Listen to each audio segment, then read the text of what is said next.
Hello mga ka-vlog. So, we are here at Kuala Lumpur, Malaysia. So, papakita ko sa inyo yung poolside ng ating hotel dito.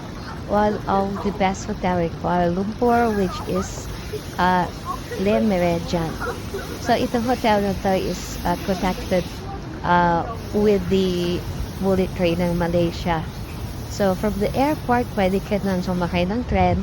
28 minutes, andito ka na sa iyong hotel. So, kung makikita niya, napakaganda ng poolside ng hotel na to. Is mayroong tatlong swimming pool dito.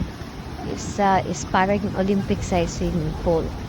So, this is a beautiful site here kasi ito, poolside na to is nasa taas. I think nasa 4th floor ng Le Meridian Hotel.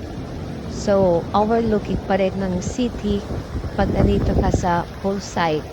So, every guest is enjoying this pool. Marami dito mga sunbathing chairs. Yan. So, makikita nga konti pala yung tao because I think this is 2 p.m. here in Kuala Lumpur, Malaysia. So, around dito sa may poolside is yung matataas ng building ng Kuala Lumpur. So, para siyang modern poolside at talagang pakikita mo yung mga skyscrapers dito sa may Kuala Lumpur, Malaysia. So, ayan, wala bang masyadong maliligo pero napakaganda talaga ng stretch ng pool dito sa may Le Meridian, Kuala Lumpur, Malaysia. Actually, tabi-tabi yung hotel dito. Maganda rin yung pool ng Hilton sa Marriott. So, this is part of the Marriott chain of hotel, itong Le Meridian.